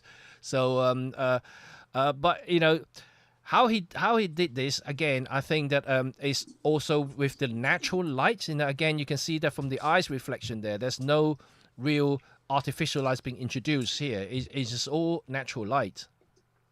I think this is something that's changed. When you're shooting film and you have no real editing control later, you do have to look for the light and the shapes and the composition that are going to Yeah, work. Whereas yeah, today's it's too easy and too tempting to yeah, just shoot it anyhow and yeah, say I'll adjust the lighting in software. yeah, yeah. And obviously, like obviously there are helps. You can use a light meter to get a correct exposures with the Yeah, film, and over time you do have more experience about certain film stocks, but simply because for sure. even Yeah. though you may get exposure right, but certain film you might need to over or underexpose a little bit to get the correct exposure. It happens in a lot of all different film stocks, and it's just the way they are. I mean, I got so used to Kodachrome, mostly Yes, 64, but also 25. Don't get yes. me started on modern Kodachrome simulations, which are just horrible and an Yeah. insult to the memory of Kodachrome. I'll stop there. Well, well, Steve McCurry used Kodachrome, right? Most of his portrait work, especially in the early days, are all Kodachromes, and so it's not surprising a lot of these are actually coming from I, that film as well.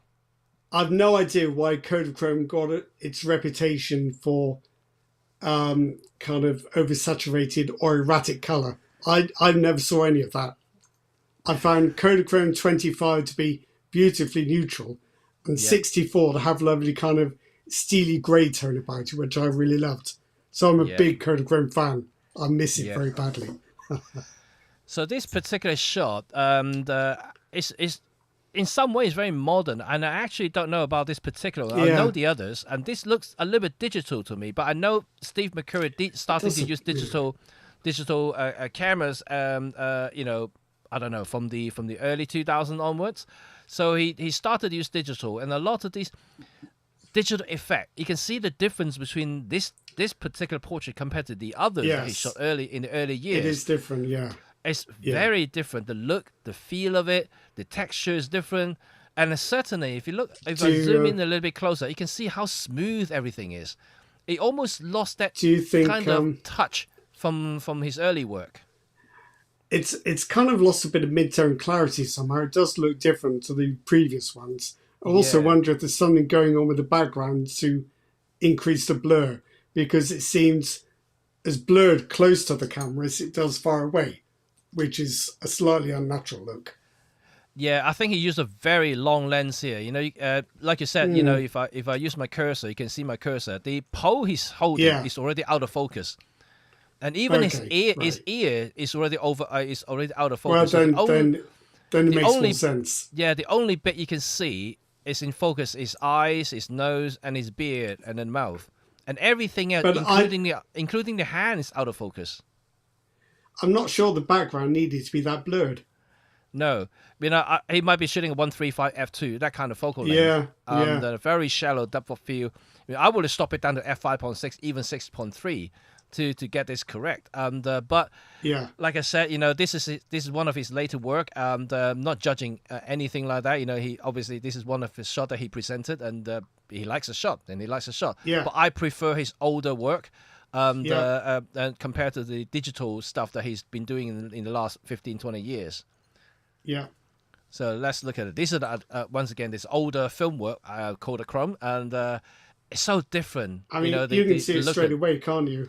Yeah. yeah, it's very very different. I just love the substance. The textures in the actual photograph. You zoom it in again, you can really Yes. see. It's just amazing to look at. Obviously, the aesthetic side is obviously different between film and digital. You can clearly see from the two photographs we just showed you. So for those who are now using digital, do you like the clinical digital look, the very clean look? We always talk about noise, right? And you get full frame cameras, you got medium format camera, you got no noise. Everything looks smooth. But do you think it's Yeah. just a little bit too smooth? I think that what's changed is that with large format analog, the the the fine detail is resolved slightly differently. With digital images, there's a bit of a cut-off. Yeah. It suddenly runs out of detail. You've got no noise, and Yep. suddenly the lack of detail looks weird. Whereas with analog, you've often got a bit of a grain pattern to Yeah. soften that transition where you go from where you finally run out of detail. So I think we miss grain a little bit. We hated it back in the day, but I think we miss it a little bit now. Yes. Lightroom has a grain effect, and Capture One features grain quite a lot in its preset styles, because I think their feeling is that very often it adds a very fine texture that Yes. improves all kinds of images. It certainly does, and even in filmmaking, in movie making, you actually see that they digitally enhance it with film grain, Yeah, and it's a very common thing. Like any film you see now, they put film grains on it in post. Even though some of them are still using a traditional analog filming and digitize them afterward, but a lot of the digital films are adding those film grain back in post to create that kind of texture that you're so used to. I think if there is one difference I noticed between older slide films and modern digital renderings, is that slide films tend to crush shadows in a way we're quite scared to do now. Yeah, But they also have a nice roll off in highlights, yeah, whereas digital images tend to just shut down once the pixels are blown out. They're yeah. gone. There's no delicate roll off, and there's no grain to No, disguise it either. no. And it's interesting because this side to a screen actually say that I use vintage lens on digital camera. Using vintage lens with different coatings, older glass make a big difference in It does. It sharpness. does. Yeah. It Yes, does. it certainly does. But I think that it still wouldn't give you that grain that we just talked No. about, the texture. So my And I question think would be, do anyone think that today's images is just a little bit too clinical, is a bit too digital that by means of very very smooth, everything just clean and too smooth?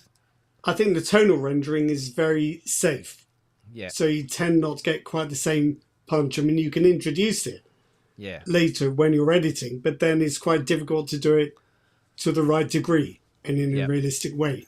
yeah. So obviously this is his famous image, famous one. Yeah, the Afghan girl. Um, yeah. and once again, this Kodachrome. You see, like, let me just bring it up close a little bit more. Is this particular image, like in digital these days, people might actually want to do a little bit more of the hair because it's Yeah, kind of crushed. exactly. You Yeah, know, you really want to bring up the detail just a little bit more. But I think but it actually doesn't need to do that. You know, it this is would how make it is. it would make it worse. You'd lose that light and shade, wouldn't you? You do, and like you said earlier, people are so worried about the shadow being crushed these Histogram. days, Yes. and Yeah. I mean, I just think that people are just overthinking a little bit sometimes, and maybe perhaps I think so. maybe bringing back some of the early points that we said about smartphone photography, because smartphone do smart HDR, they try to bring up every shadow and bring down any highlight to create a very even exposure shot. It's very easy to become fixated on detail, Yep. but not to look properly at the overall image. So that when I edit stuff, you've also got a big picture on the screen, filling in the Yeah. screen. But I like to see an image thumbnail alongside Yep. because while I'm working, I can see how the image is going to look as a Yeah. whole, Yep. instead of becoming preoccupied with tiny little areas and details. And Yeah. very often you'll see that an effect you create when you're looking at a full size image on screen Yeah. Yeah. is too strong on the thumbnail, or the Yeah. transitions are too sharp, or there's something else about it that isn't quite right. So yeah, I like if I could, I'd just edit thumbnails. That might work better. And not zoom in. No. I always like this picture. I mean, this is obviously one of his most popular or one of the most recognizable photograph in the world. Exactly. Yeah. Period. Yeah.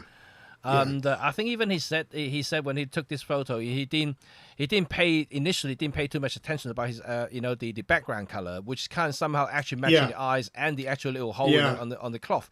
So Yeah. it's somehow just made it, whether it's coincidence, by a little bit of luck, I don't know, but somehow the whole thing just worked. That's something I do plan to explore a bit more. Using color controls to try and harmonize the color palette in Yes. images. That's a very effective technique. Yeah. And you can see how well it works in this instance. Sometimes having fewer colors Yes. makes it look more colorful. Yes. The great.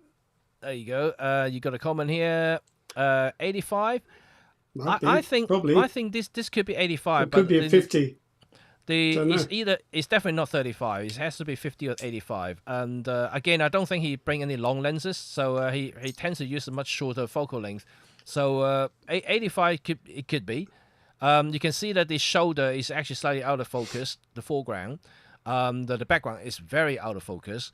So, and the compression looks pretty much 85 to me. So I think possibly an 85. Probably a 1.8. Maybe I don't know. It's probably actually it's a 1.8 lens. I don't think he used a very fast lens. They and weren't so probably, common back then. 1.8s. and But if you're shooting with an 85, you're not going to get much depth of field at f4. Yeah. So yeah. So it could be anything really. Potentially, I don't know. Potentially, but No. the looks of it, his whole entire face is in focus, including the head. Yeah, I think he stopped it down to about 5.6. I think. And part of the skill there is not just placement of the subject, but placement of the background. You have to find a background that's just you have to control what's in it in a very particular way, so that you're looking at the subject. That's the advantage of a longer focal length lens. You can control the background more easily. Right, so the next set of photos, my last set of photos for today's chat, is by a Hong Kong street photographer, Fan Ho. I'm always an admirer of his photography because the way he handles highlight and shadow is out of this world, especially from a street photographer's point of view. It's just phenomenal. He likes to use backlit situations like this. If you see a lot of his photograph, he loves to use this kind of situations because he loves the rim lights on subjects to create that depth, and also creating the actual textures on the surrounding as well, which is kind of his signature photography. You see in a minute. So a few other photographs using exactly the lighting situations, but in different location. So this is something that he enjoy, but I think something that I personally learn a lot from when I'm doing my type of photography as well for my portrait work, because I like this kind of look as well. But again, this is back in the film days, so these are not digital photographs, and it's It's hard to achieve something like this.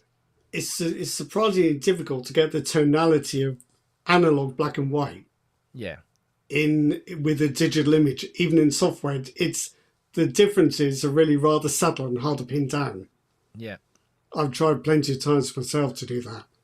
Yeah, it's certainly a master doing that, because it's a very difficult image to achieve, let alone like being in a film. I think digital is already hard enough to achieve something this in this kind of with this kind of detail, without crushing anything. If you see, like, even in the distance, you can still see the textures of the building. I think this is what analog film does more delicately than digital. It's Yeah, delicate highlight roll off is how I this is describe it. this is amazing. See, there's another image with the backlit situation, and he loves that. I actually went to this place myself in Hong Kong. It's changed now. This very place is the central market in Hong Kong Island. It no longer looks like this, because the market has been revamped. The light that you see is actually from the sun. Now, if you go to Hong Kong, go to this very market, the staircase is still there, but the light has been blocked off by high rises, so you can't even get the same shot now. But you can still see the staircase and everything like that. But this is amazing, and he loved that. I think the way he uses the shadow and the highlight is simply phenomenal. The way he creates depth and textures is something that, and even today, I'm still trying to master the way he does things. There's something about the way that analog film renders shadows as well that's Yeah, somehow different. absolutely. And to bring out another one, I think it's probably the same place as well. There you go. You can see this. It's the same place, exactly the same place. It's a different angle. And just one more, I think, coming up. Same place again. That's on the side of the staircase. So with all of those, it's quite hard to see how you could improve them with editing. So No, I imagine there's a bit gone on in the dark room anyway yeah. with the printmaking. I think this particular one, he did some developments in the dark room. You can see that he definitely did some dodge and burns in this particular case here, because the contrast is very high. The bright side is very bright. He's obviously exposed to the bright side, and trying to play around the shadow. You can see the shadow's been pushed quite a bit. But that's how it is. That's how he wanted to do the shot. But again, like with film, there's only limited latitudes. So like he's very familiar with how to use shadow and highlight like this, and it's something that is signature photography, so to speak. So in a funny kind of way, I think when you're shooting with film, the limits are very clear, Yeah, and you have to understand and work within them. and When you're work within shooting them. raw files, it's very hard to know where the limits are, and you don't have that same certainty about how you use the camera and make the exposure. Yeah, absolutely. And this is another signature shot that he did. It's also another very famous photograph that he did, simply by using that shadow and positioning the subject Yeah.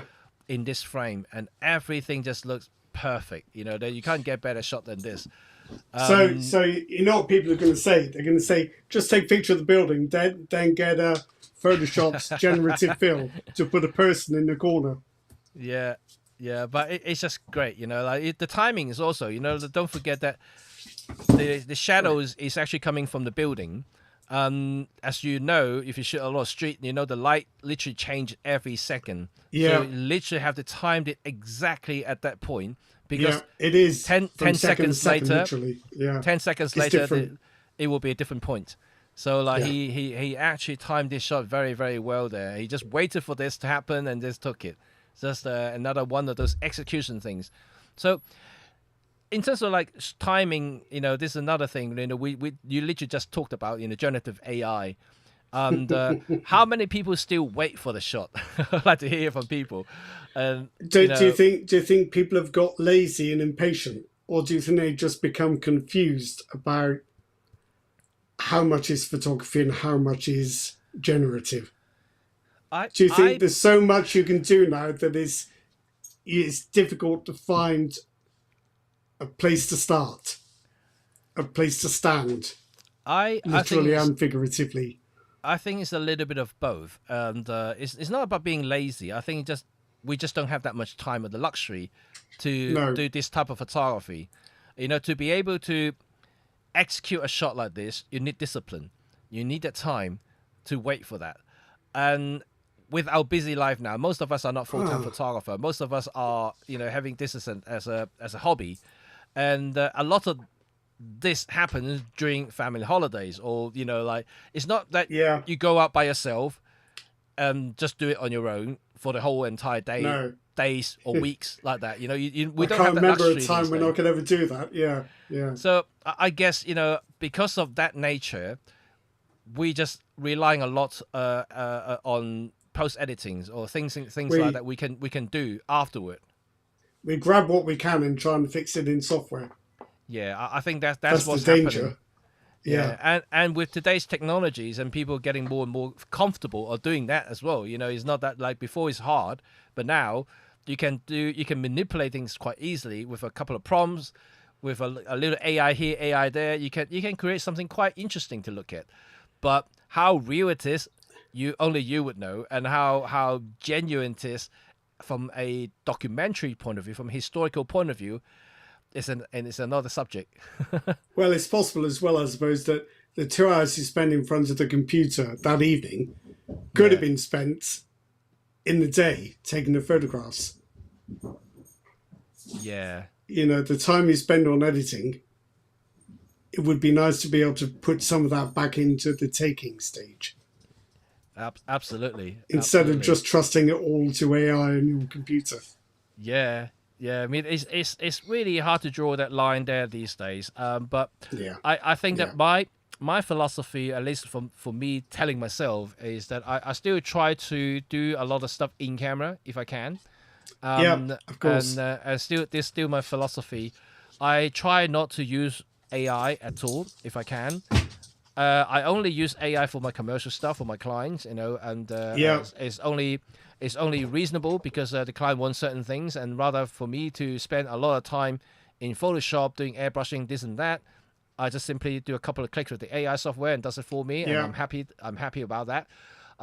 But for a lot of personal stuff, for my travel photography, for my street photography, I will just record as is. I just don't do manipulations. I crop, but I don't do a lot of manipulations or changing what's already in the frame. And Yeah. yeah, I just think that's my way of to look at photography. But I'm not sure how everybody feel about it, or whether you fully embrace AI and or things that we just talked about. How much you spend time on editing things, and whether you would transform an image using editing, because as Rod demonstrated in a couple of his photographs earlier, you can change the entire look and feel of it by changing the entire color palette, and things like that. It's very easily done with digital photography nowadays. Not so much about analogs, but then a digital certainly can do a lot. And how far would you go for creating your photograph? And do you still consider them as photography or simply an art piece? I think that Yeah. would be another thing. You have to leave it to your conscience as well. You're trying to sell something or you're trying to create art. Yeah, You're trying to explore your personal vision, or you just working for somebody else. yeah. It's often a conflict, really. Absolutely. And MM just highlighted that for me, the photography is therapeutic. Yes, I like to just Nice. take my Yeah. camera strolling around the street. Sometimes I may not even take one Yeah. shot, but just walking around observing is quite therapeutic. Yeah. Yeah. And just the action of clicking the shutter button. Yeah. You feel you've done something important. You've just made the day. Yes. Yeah. Yeah. Yeah. Okay. Right. That's fantastic. So, just to wrap things up, I think it's just coming up to 2 hours time. I think we had a very interesting conversation today. I hope you guys enjoyed today's chat and some of the images we showed you, especially Rod's photography. And What are very, you laughing about? It's very very, serious. of course. But yeah, I'm hoping you guys enjoy it, and also please do give us some feedback about things that we talked about today, and we'd like to hear from you, and things that you enjoy about photography, how much of editing you enjoy, whether you just don't like editing, you just want to do some basic stuff and that's it, call it a day. I just like to do everything in camera, or you are just one of those who like to create a very spectacular presentations, or something almost like a fantasy, like Rod put it, and something that you see a lot these days actually on Instagram. You see most photographs being presented on Instagram are heavily edited. I have to say, you can really clearly see that's been edited. Yeah. But they do look good. Don't get me wrong, they do look good. But would you go that far to go to those type of images, or you simply just want to record what's in front of you as how it is or how natural it looks? There's no right or wrong here. It's just simply a preference. I think that's something that we'd like to hear from you, something that we would like to learn from you, and see the percentage of people going to the very far end of editing, and some who just prefer the more traditional looking images. I do think that the reason straight from the camera JPEGs are a popular thing now is because it helps people just stop. Yeah. And just see the photograph and take it and just stop. Yeah. So you lose a lot of the editing potential, but for people, possibly people like me, who are like a kid in the sweet shop, maybe that's a good thing. It should be about the photograph, and there should be an end point where you say, I've got the shot, this is how it is, now move on to the next one. Yeah, absolutely. But so this will be interesting to hear from you guys. So if you guys want to discuss something else, please also leave some comments after the ends chat. Leave some comments in the descriptions underneath the video. We'll definitely have a look at it, and we'll discuss it in the future. If any sort of photography thing that you would like to learn as well, please do also contribute, and we will look at them and also create a topic and discuss, maybe even show you some examples like today as well. So overall, I think that we're quite happy today. I think very energetic crowd today we got, and there's a lot of comments here, but it's good to discuss things like this. I think it's really fun to see the reactions from everybody, especially when it comes to photography, and that's what we like to see, because ultimately it's not about what gear you use, it's about photography, right? About the images. That we want to talk about photography in general, more about images, how it affects our lives and how it affects our way of taking photographs. Of course, from time to time we talk about gear. That's still a subject of interest, especially some of the interesting gears that is coming out in the last few months. I would say there's some interesting stuff coming out, like new lenses from OM. By the way, I do get my OM 50-200 2.8. I got it in my hand yesterday. It arrived in my hand, so I finally get my own copy. So I'll be doing some more photographs with that lens and show you guys more sample later. And also some other DJI stuff. DJI's been busy. They got some new gear coming out. They got a almost an Insta360 Go. That little tiny bullet camera. New drones, the Mini 5 Pro. DJI has been busy. They've been launching almost like a product every month. That's a bit crazy. But camera-wise, I think that we should see some interesting stuff coming probably towards the end of the year, maybe early next year, from different brands as well, coming up to the Japanese photo show, and also our photography show next March is coming up. And so we should see some new stuff coming. So it's going to be exciting. So, good stuff. Anyway, and I'll leave you guys to it, and we're going to speak again next week. If anything you would like to highlight, remember just to give us a thumb and also leave some comment down below. We will chat to you all very soon. And once again, thank you, Rod, for showing your images. We all very much enjoy that. And we will definitely show you guys more later. Okay, well, until next time, I'll see you all very soon. Bye for now. Bye.